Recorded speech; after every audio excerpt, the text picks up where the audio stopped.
Di sini kami akan membahas sejarah bimbingan dan konseling.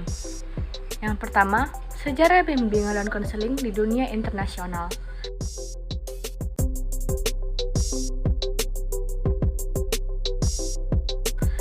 Bimbingan dan konseling lahir pada tahun 1908 di Amerika dengan berdirinya Vocational Bureau pada tahun 1908 oleh Frank Person.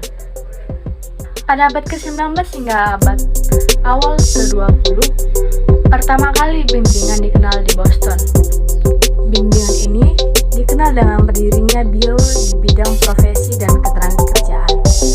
Tujuannya adalah untuk membantu pemuda dalam memilih pekerjaan ataupun karirnya dalam sesuai dengan kemampuan mereka, serta melatih guru untuk memberikan layanan bimbingan di sekolah. Adapun evolusi profesi konseling dapat kita lihat pada rangkaian perjalanan profesi. Pertama, era tahun 1900 sampai 1909 disebut era perintisan. Terdapat 3 tokoh utama pada periode ini adalah Frank Person, Clifford Blest, dan Jesse B. Davis. Yang kedua, era tahun 1910 sampai 1970. Pada periode ini, pemerintah Amerika Serikat memanfaatkan pelayanan bimbingan untuk membantu veteran perang. Program bimbingan yang terorganisasikan mulai muncul dengan frekuensi tinggi di jenjang SMP sejak tahun 1920-an. Pada tahun 1950-an, muncul berbagai organisasi konseling, yaitu APGA dan NDEA.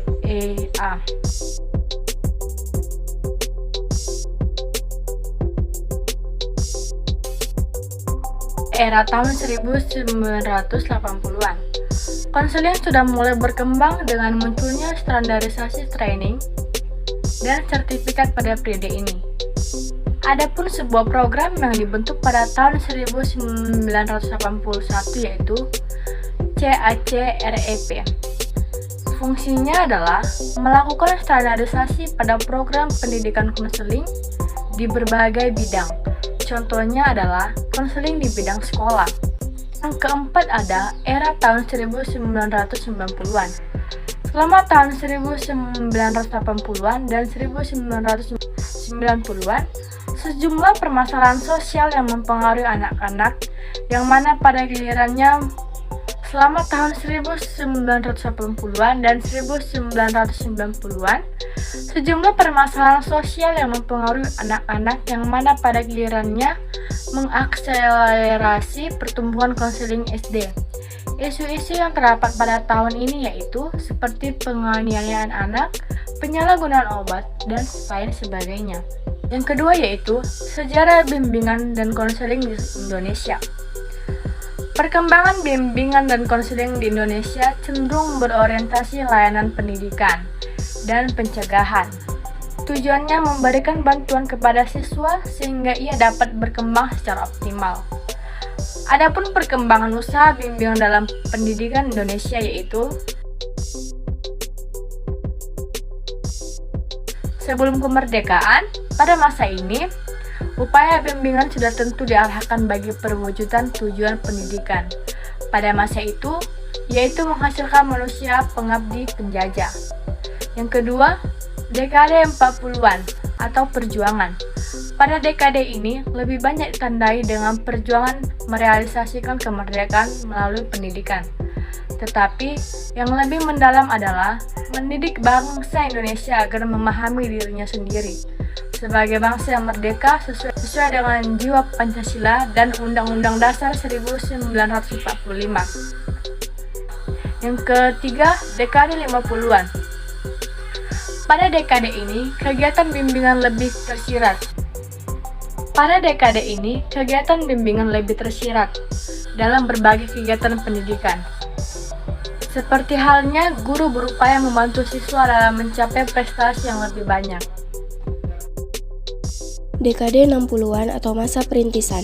Pada masa ini, suasana politik kurang begitu baik memberikan tantangan bagi keperluan layanan bimbingan dan konseling di sekolah sebagai salah satu kelengkapan sistem, dan disinilah muncul tantangan untuk mulai merintis pelaksanaan layanan bimbingan konseling. Kemudian, dekade 70-an atau masa penataan. Pada awal dekade ini, Repelita pertama mulai dicanangkan dan dilaksanakan dalam awal dekade ini dan dilanjutkan dalam dekade-dekade selanjutnya. Kemudian dekade 80-an atau masa pemantapan. Upaya-upaya dalam dekade 80-an ini mengarah pada profesionalisasi yang lebih mantap. Pada dekade ini, profesi konselor secara formal telah diakui dalam sistem pendidikan nasional. Konselor sekolah atau guru bimbingan dan konseling merupakan profesi yang sudah diakui keberadaannya di sekolah.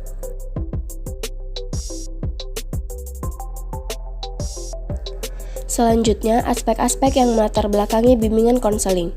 Yang pertama, aspek kultural. Perkembangan zaman yang canggih di bidang kehidupan manusia tidak terlepas fungsinya sebagai manifestasi untuk membantu manusia berkembang dan memecahkan berbagai macam persoalan akibat modernisasi. Yang kedua, aspek pendidikan. Pendidikan memberikan kegiatan yang baik dan ideal dan juga mencakup 3 aspek, yaitu kepemimpinan untuk menghindari kesulitan belajar. Selanjutnya ada aspek psikologis. Seorang siswa yang tidak mampu menjadi peran siswa, maka butuh penanganan khusus berupa bimbingan dan penyuluhan dari guru agar siswa mampu mengenali mana yang seharusnya dilakukan dan mana yang tidak. Dan yang terakhir ada aspek lingkungan. Program bimbingan dan konseling pada sistem persekolahan adalah untuk memberikan layanan yang mendukung tercapai cita-cita nasional.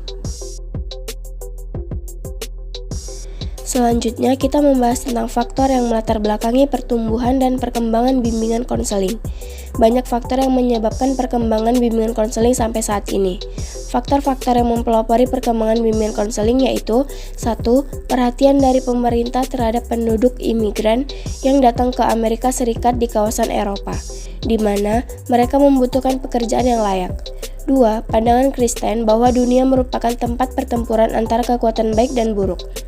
Dan yang ketiga, pengaruh disiplin mental yang pada awalnya dikembangkan dari perlakuan manusiawi kepada orang-orang dengan gangguan jiwa dan berada di rumah sakit.